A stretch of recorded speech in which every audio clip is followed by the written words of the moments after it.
안녕하세요. 음, 이번 주 수업을 시작하도록 하겠습니다. 자, 지난주에는 이제 내무랑을 봤죠. 내무랑, 그리고 실성왕, 그다음에 이제 눌지왕 이렇게 해서 김재상, 박재상과 함께 이 내무랑, 실성왕, 눌지왕 때의 신라에 대해서 이제 살펴보았습니다. 내무랑이 17대 왕이고, 실성왕이 18대 왕, 눌지왕이 19대 왕, 그 다음에 자비왕, 소지왕, 다음에 이제 지철로 왕인데, 오늘은 이제 이 지철로 왕, 지철로 왕, 거풍왕, 진흥왕, 진지왕, 진평왕, 선덕왕, 이렇게 해서, 오늘은 22, 23, 24, 25, 26, 27, 뭐, 이 정도로 해서 이 큰 흐름 속에서, 어, 이제 신라의 어떤 변화, 신라사에 있어서 각 왕들에게서 일어났던 여러 가지 사건들이 이 어떤 의미를 지니고 있는가에 대한 부분들을 한번 살펴보겠습니다. 지난번에 이제 그 학기 초기에 이 법흥왕에 대해서는 이제 여러분들한테 이차동과 거풍왕 이야기를 하면서 이야기를 했습니다. 이제 그래서 이 지철로 왕, 이제 거풍왕은 이차돈에 대한 부분들을 이제 이야기하고, 자, 이 지철로 왕은 이제 내무랑의 증손이에요. 증손. 이 내무랑의 아들이죠. 그 다음에 이제 이 지철로는 증손이 돼요. 증손. 증손자. 그래서 이제 내문왕의 증손자, 이 소지왕, 이 소지라고 하는 이 소지왕의 그 육촌 동생입니다. 육촌 동생, 육촌 동생이요. 이 소지왕이 육촌 동생이니까 이 반계로 이래 나가게 되죠. 그래서 요 눌지, 그다음에 여기 손자, 증손자 계열에서 이 지철로가 이렇게 있어요. 이제 그래서 어, 요, 요 지철로 왕, 자, 그래서 이제 이 눌지왕의 아들이잖아요. 내무랑의 아들, 자비왕 손자, 여기 그 증손자대예요. 증손자니까 이 서지왕의 이제 육촌, 관계로 육촌이 이 지철로인데, 서지왕이 아들이 없었어요. 이제 아들이 없어서 어쩔 수 없이 이제 지철로가 64세, 64세 되던 해에 왕위를 물려받게 됩니다. 지철로 왕이 왕위를 물려받게 되는데, 이 지철로 왕이 그 했던 일들을 놓고 본다면, 여러분 순장제 아시죠? 순장제, 순장제. 이제 그 이제 제후들이라든가 이 권력자가 죽게 되면 권력자를 모시고 있던 모든 사람들이 함께 이렇게 이제 죽어야 하는 이 순장제예요. 그래서 이 순장제를 폐지를 합니다. 이 지철로 왕이 순장제가 이제 예, 폐지가 되죠. 이 순장제를 금지해요. 금지. 아예 순장제를 이제부터는 순장제를 지내지 마라. 이렇게 이야기를 한 것으로 놓고 본다면 신라사에 있어서 이 지철로 왕 이전에는 순장제가 있었다는 거잖아요. 그죠? 순장제가 있었다라고 하는 부분입니다. 이제 그래서 이 지철로 왕 때 순장제를 금지시키고 이 지철로 왕 때의 신라라고 하는 이 국호를 이제 비로소 쓰게 됩니다. 이제 신라라고 하는 이 국호가 비로소 이제 쓰이게 됩니다. 이때부터 지철로 왕에게서부터 바로 이제 신라가 되는 거예요. 정식으로 이제 신라가 되고 이때부터 이제 지철로 왕 이렇게 해서 마릭관 뭐 이사금 이렇게 하던 고유의 그 이제 말을 버리고 지철로 왕 이렇게 해서 왕이라고 하는 칭호를 이때 지철로 왕 때 비로소 왕 칭호를 이제 사용을 하게 됩니다. 예, 그러니까 이 엄청난 일을 한 인물이 바로 이 지철로 왕이에요. 64세에 임금이 되어서 이 순장제를 폐지를 하죠. 금지를 시키고 신라라고 하는 어떤 국호를 비로소 이제 쓰게 되고 정하고 그 다음에 이제 이 왕의 칭호를 이때부터 사용하게 된다라고 하는 겁니다. 그러면서 이 주군현 있죠. 주군현제를 받아들입니다. 예, 그걸 받아들여서 이때부터 이제 주군현제를 사용하겠네요. 이 주군현을 정하게 됩니다. 주군. 그래서 이제 그리고 이제 우산국을 정벌을 합니다. 우산국을 정벌을 해서 예, 항복을 받게 되죠. 이제 그러니까 이제 이 지철로왕 때 와서 신라라고 하는 국호를 정하고 왕의 칭호를 정하고 주군 현제를 실시를 하고 그 다음에 이 우상국을 해서 정복해서 신라의 땅으로 복속을 시키게 됩니다. 예, 그러니까 이 지철로왕이 굉장히 많은 일들을 했다. 예, 지철로왕이 많은 일들을 했다. 법흥왕 때 불교가 공인이 되고, 그죠. 그러니까, 어찌 보면, 이제, 내무랑에게서부터, 다지기 시작한 어떤 신라의 기틀을 이 지철로왕 때 와서, 하나의 의미들로 정립을 시키게 되는 거죠. 국호를 사용하고, 왕이라고 하는 칭호를 사용하고, 밖으로 이 우상국을 정벌을 하는 등 이 밖으로 뻗어나가기 시작합니다. 그러니까 이제 거풍왕 때에 비로소 이제 그 국왕의 의복이라든 조복을 정하게 되고 불교를 공인하게 되고 그죠? 그리고 이제 진흥왕 때 외적인 팽창을 이제 하게 됩니다. 그래서 이제 진흥왕 순수비가 각지에 이제 있는 것은 바로 이 진흥왕이 정복 군주로서의 어떤 힘을 발휘할 수 있게 되는 겁니다.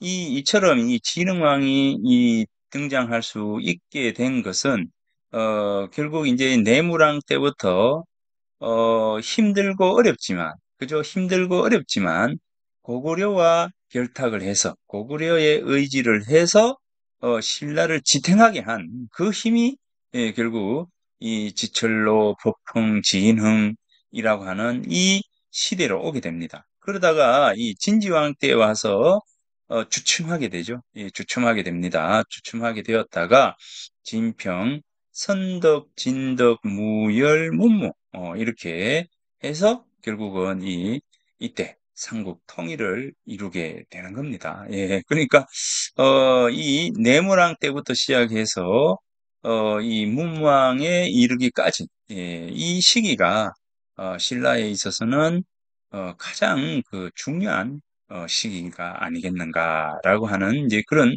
생각을 하게 됩니다. 이제 특히 이제 이 내무랑 그죠? 그다음에 이제 이 지철로 왕, 법흥왕, 진흥왕, 그죠? 이런 인물들, 그리고 이제 선덕왕에 대한 부분들, 여기 뭐 당연히 이제 여기 진지왕을 빼놓고 진흥왕, 진평왕, 선덕왕, 무열왕, 문무왕 이렇게 놓고 보면 굉장히 어, 훌륭한 인물들이 이 시기에 몰려서 등장하게 된다라고 하는 점입니다. 자, 그래서 이제 지철로 왕에 대해서 한번 살펴보도록 하겠습니다. 자, 여기 보면 22대 지철로 왕의 성은 김씨이며 이름은 지대로 이제 지혜가 크다 뭐 이렇게도 볼 수 있는데 지도로라 하였다. 그런데 여기 보면 왕의 은경이 일척8촌이나 되었다 하거든요. 일척8촌이 되면 여기 그 한자가 19.42cm예요. 19.42cm 가장 이제 이게 그러니까 자척자잖아요. 한자 다섯치가 되죠. 한자 일척5촌인데 한자가 19.42cm, 19.42cm 놓고 봐도 제일 그 작은 작은 적은 이제 뭡니까 규격으로 놓고 봐도 어 일 한자 다섯치니까 어떻게 됩니까? 이게 29.13cm, 29.13cm. 그러니까 굉장히 커요. 그러니까 지대로 아주 큰 임금입니다. 거인이기도 합니다. 자, 어, 우리말로 왕을 마리간이라 하였는데, 이 그러니까 지철로 왕 때부터 이 왕이라고 이렇게 이제 하였다. 왕은 이제 영원 2년 경진에 즉위하였다. 혹은 신사라 하였는데, 뭐 2년이든 3년이든, 그죠? 이거는 중국의 남조 시대이다. 왕은 음경의 길이가 1척 5촌 이나 되어서 훌륭한 배필을 구하기가 어려워서 사신을 삼도에 각지로, 이 전국 각지로죠. 세 개의 그 도로 이렇게 보내어서 여기저기로 보내어서 배필을 구했다. 이제 사신이 이 모량아화 이르는 모량부죠. 모량부에 이르렀는데, 동로수 아래에서 개 두 마리가 이제 노거수죠, 노거수 아래에 개 두 마리가 북만한 커다란 똥 한 덩이를 양쪽에서 물고 다투는 것을 보았다. 그 마을 사람에게 물으니 어떤 소녀가 고하여 말하기를 이것은 모량부 상공의 딸, 이제 귀족 집안의 딸이죠. 이곳에서 빨래를 하다가 은밀히 숲속에서 눈 것입니다. 라고 하였다. 그 집을 찾아가서 그녀를 보니 신장이 일곱 자 다섯치예요. 그러니까 일곱 자 다섯치를 한자가 19.42cm로 계산하면 145.65cm인데 요게 당척이나 이제 다른 그 기준점으로 이렇게 놓보면 이 당척으로 보면 2m 21cm예요. 예, 그러니까 가장 작은 걸로 이제 놓고 봤을 때 145.65이고 기본적으로 2m 2cm 정도, 2m 2cm 정도가 이제 됩니다. 이제 그러니까 이 신장이 굉장히 큰 거죠. 요것도 이제 당척으로 하게 되면 요걸 당척으로 하게 되면 39인가요? 40인가 하여튼 그렇게 됩니다. 근데 현실적으로 40cm? 글쎄 이제 아무튼 신장이 그녀 이제 이제 아가씨 이곳에 있는 딸의 신장이 7.5천이에요. 그런데 이 똥덩어리가 북만한 커다란 똥을 눈 사람인 것 같으면 굉장히 컸다는 거잖아요. 그래서 이 사실을 왕에게 갖추어 아뢰자 왕은 수레를 보내어서 그 여자를 궁중으로 맞아들여 왕후로 삼았다. 이렇게 됩니다. 그러니까 여기는 모량부 상공의 딸이니까 귀족 집안의 딸입니다. 그래서 왕으로 삼았다라고 하는 겁니다. 그러니까 이 왕의 이제 덩치가 엄청나게 컸고, 그에 걸맞는 왕비를 얻었다라고 하는 겁니다. 근데 실제 동이족은 굉장히 키가 컸다 하잖아요. 공자의 경우에도 2m가 훨씬 큰, 2m, 2m, 키가 2m보다 더 컸다 하니까요. 그래서 굉장히 동이족들은 굉장히 큰, 이제 민족이다. 우리 동이족에 있어서 이제 우리 신라를 중심으로 한 이쪽이 동이족이 이 연나라로부터 건너오는 그런 그 기준점으로 놓고 봤을 때는 신라 사람들의 키가 굉장히 컸다 이렇게 볼 수가 있습니다. 또 아슬라주 지금 명주 그러니까 이제 명주가 어디입니까? 명주는 바로 강릉이죠, 강릉. 이 전에 한번 이야기했던 것처럼 이 명주 라고 하면 떠오르는 게 어떤 게 있습니까? 명주, 명주가라고 하는 명주 강릉의 노래, 명주가 강릉 노래라가 명주가 배경설화가 이제 전해 오죠. 이 명주, 여러분들 기억하는지 모르겠어요. 이 명주, 명주가라고 해서 이 명주가 강릉에서 불려졌던 노래가 있는데 이 한 개성에 집을 둔 이제 이 남자가 명주에 와서 이제 있을 때 한 여인을 이제 그 사귀게 되었어요. 그래서 이 여자와 이제 결혼을 약속하고는 이제 어, 결혼을 하기 위해서는 부모님의 저기 허락도 받아야 되고 그리고 가족을 이끌려면 그래도 이 관리로 나아가야 되지 않겠어요. 이제 그래서 잠깐 있으라 하고 이제 개성으로 이제 가게 됩니다. 그런데 이 개성으로 왔다가 이제 그 바로 가지 못하고 머물러 있을 때 명주의 이 아가씨의 아버지가 어, 이제 이 딸을 시집을 보내려고 했어요. 그래서 가지 않으려고 했는데 이 아버지가 이제 그 차장수, 소금 장수에게 이제 시집을 이제 보내게 됩니다. 아무리 이제 그 시집을 가지 않겠다고 해도 막무가내여서 어쩔 수 없이 나를 잡았는데, 그래서 이제 이 아가씨가, 그죠? 이 아가씨가 편지를 써서 이 명주가 강릉이잖아요. 동해 바닷가에 편지를 써서 편지를 이제 예, 띄웠어요. 이제 근데 이때 개성에 있었던 이 남자가 어느 날 아침에 이제 송도로 나아가서 어 이제 생선을 사서 왔어요. 그래서 생선을 사 와서 부모님에게 이제 찬을 해 드리려고 생선을 와서 이제 생선이 배를 갈랐는데 편지 한 장이 그 생선 배에 있더래요. 이제 그래서 이 생선 그 편지를 읽어보니까 애인의 이제 편지였어요. 그래서 언제 내가 시집을 가게 되었다라는 이제 그 이제 글을 읽자마자 바로 이제 명주로 온 거죠. 명주로 와서 이제 여인의 이제 저기 아가씨의 집 그 아가씨의 집 담 아래에서 이 명주가 노래를 부르기 시작합니다. 노래를 쫙 부르는데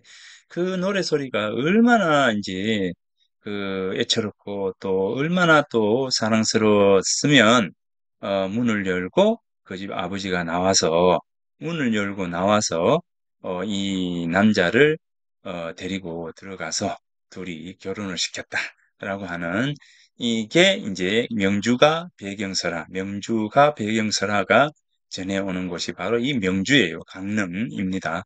그래서 이제 우리가 로미오와 줄리엣과 같은 이런 정말 절절한 어떤 사랑의 세레나데가 불려지던 곳이 바로 이 강릉이라는 거죠.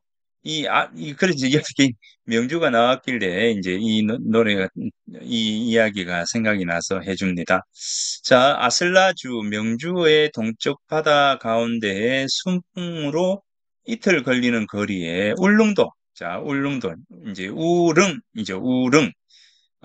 우리 책에는 우릉 이렇게 이야기하고 있는데 이 그죠? 우릉도 이제 이 울릉도 해놨는데 우릉도인데 우릉인데 이 이제 기두자로 쓰기도 합니다. 그 울릉입니다. 울릉도라고 한다. 거리에 우릉도가 있었다. 그죠? 우릉도가 있었는데 둘레가 26,730보였다. 섬 사람들은 그 바닷물이 깊은 것을 믿고 교만하여 신하되기를 거부했다. 자, 이때 보면 박이종에게 이제 명해서 지철로 왕이 박이종에게 명해서 군사를 거느리고 그들을 토벌하게 하였다. 박이종은 사자, 사자를 만들어서 나무로 사자를 만들어서 큰 배 위에 일렬로 세워놓고 그들을 위협하며 말하기를 항복하지 않으면 이 맹수를 풀어놓겠다. 라고 하자 섬 사람들이 두려워서 항복했다. 그죠? 이런 이야기가 전하고 바로 주백으로 삼았다. 예, 주군 현제가 이때 실시됐다 했잖아요. 이 주군 현제를 실시했어요. 지철로 왕이 주군 현제를 실시하고 신라라고 하는 국호를 쓰고 그죠? 그다음에 왕이라고 하는 칭호를 사용하는 그 시기거든요. 이제 그러니까 이때 바로 이제 울릉도를 정벌을 하고 바로 이 주백, 이 박이종을 주의 장관, 주백으로 삼았다라고 하는 이야기가 이제 전합니다. 이 지철로 왕에 대한 이야기입니다.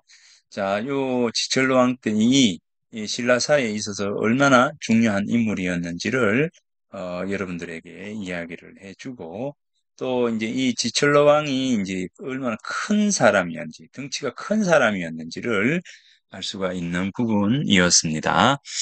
자, 그리고 이제 이 지철로 왕 때 울릉도를 정벌을 하는 그런 어, 때다 이렇게 봅니다.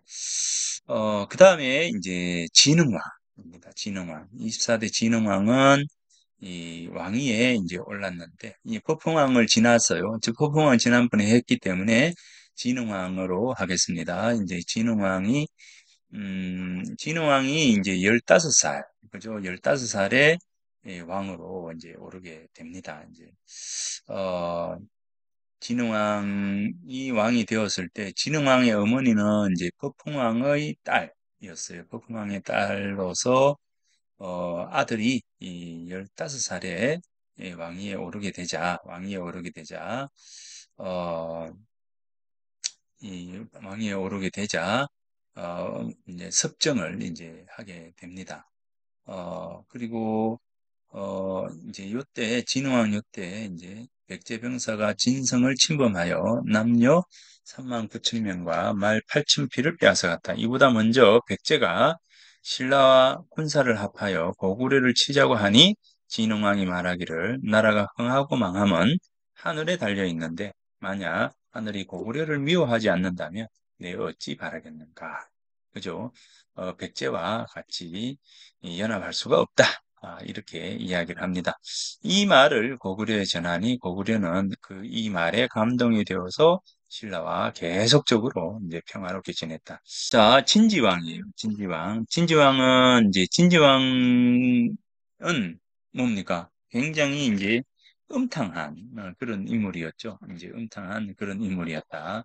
그래서 이 진지왕은 시에 이제 제거가 됩니다. 사실은. 그러니까 워낙 이제 음란하고 정서가 어지러워져서 그를 폐위시켜서 죽여버립니다. 예. 자, 신지왕, 이게 도하녀 비형랑이라고 하는 이 설화가 전하는 그때가 바로 이 진지왕 때입니다.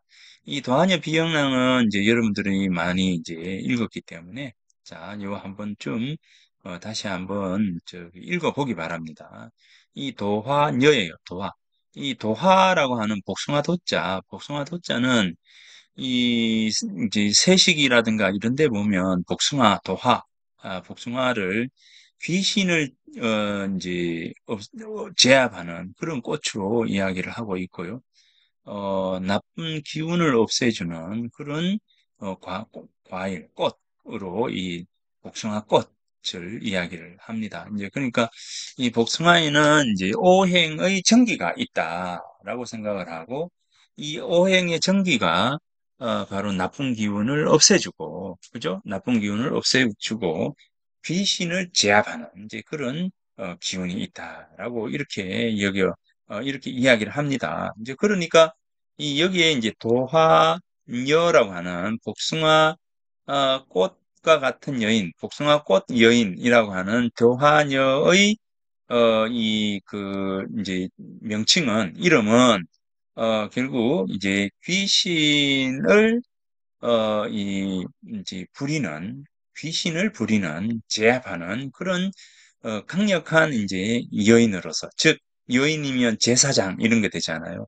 무당, 이렇게 되거든요. 이제 그래서, 무로서의 아주 강한 힘을 지니고 있는 그런 여인이다. 이런 이야기를 할 수가 있을 것 같아요. 이제 그러니까 그래서 이제 비형랑을 낳았는데 어떻게 됩니까? 비형랑도 귀신이에요. 이제 그걸 놓고 보면 이 도화녀라고 하는 이 여인이 아마 무당이 아니었는가.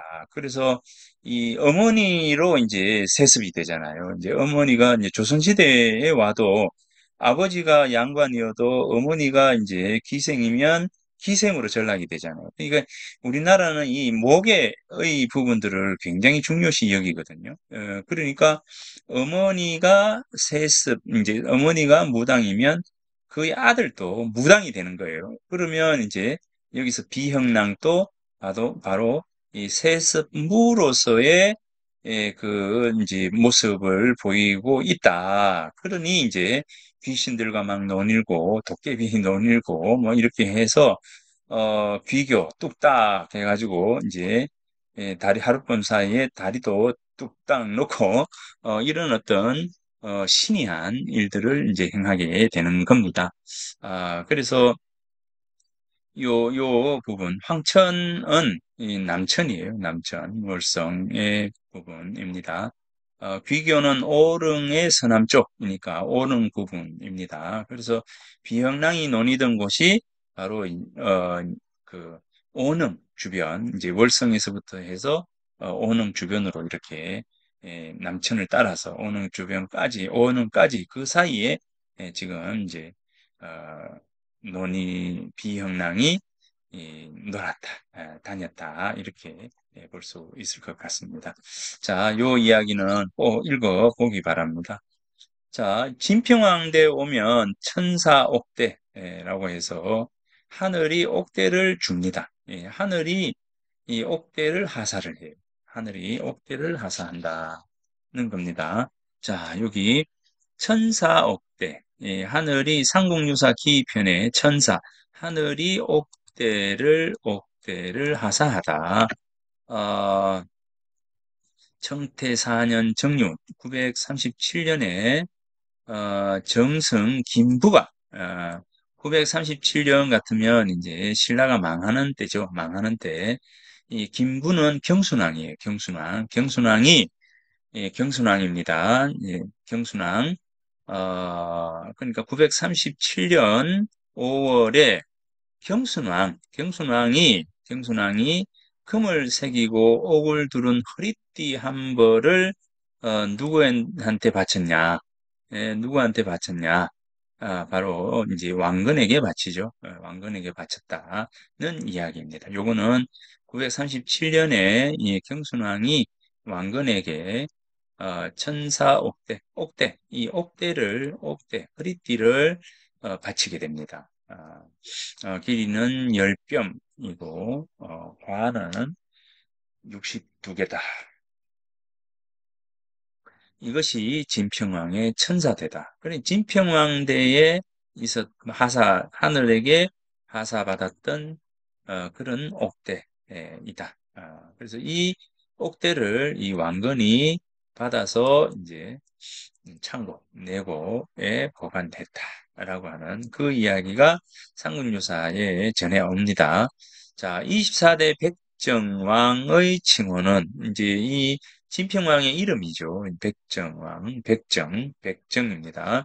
진평왕의 이름인데, 대건 11년 기해 8월에 왕위에 올랐다. 진평왕이 왕위에 올랐는데, 신장이 11척이나 되었다. 11자나 되었다는 겁니다. 이 아까 이제 11자 이제 누굽니까? 여기 누구였죠? 음, 여기 신장이 7척 5천이 되고 어 여기에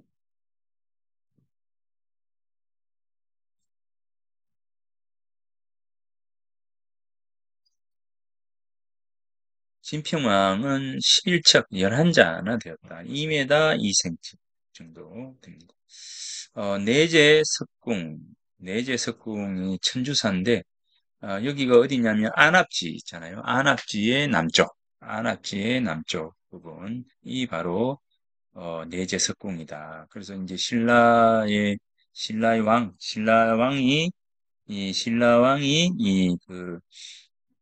가서 이제 불공을 들이던 내불 땅이 바로 이 천주사에 있었다. 음, 천주사의 돌계단을 밟았는데, 돌계단이 세 개가 한꺼번에 부러졌다. 왕이 자보의 사람들에게 일러 말하기를 이 돌들을 다른 곳으로 옮기지 말고 그대로 둬서 곳의 사람들이 볼 수 있게 해라 하였는데, 이것이 바로 성 안에 있는 5개의 부동석 중에 움직일 수 없는 돌 중에 하나다. 이제, 그래서, 이 돌계단을 밟았는데 3개가 한꺼번에 부러졌다면 얼마나 강력한 힘을 지니고 있었겠어요. 그죠? 진평왕이 대단히 힘이 센 그런 인물이었다라고 하는 부분들이겠죠. 이제 왕이 즉위한 원년에 천사가 궁전의 정원에 내려와서 말하기를 상제께서 나에게 명하여 이 옥대를 전해주라고 하셨습니다. 자, 진평왕이 왕으로 즉위한 원년에 천사가 궁전의 정원에 내려와서 말하기를 상제께서 나에게 명하여 이 옥대를 전해주라고 하셨습니다. 하였다. 왕이 친히 꿇어앉아 그것을 받으니 천사가 하늘로 올라갔다. 그래서 이 천사가 내려와서 이 진평왕에게 옥대를 하사했다라고 하는 겁니다. 이 천사가 와서 옥대를 하사했으니 얼마나 이제 이 진평왕의 권위가 대단했겠습니까? 그죠?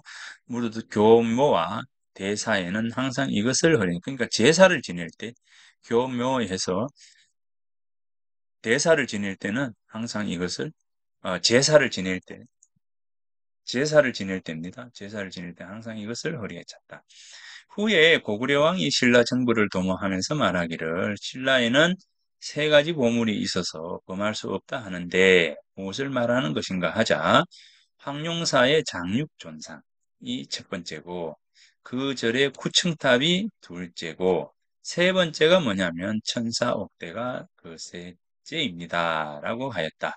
이 말을 듣고 계획을 그쳤다. 예, 이런 이야기가 전해 옵니다. 구름 밖의 하늘이 준 옥대를 두르니 임금의 권룡포에 아름답게 어울리네.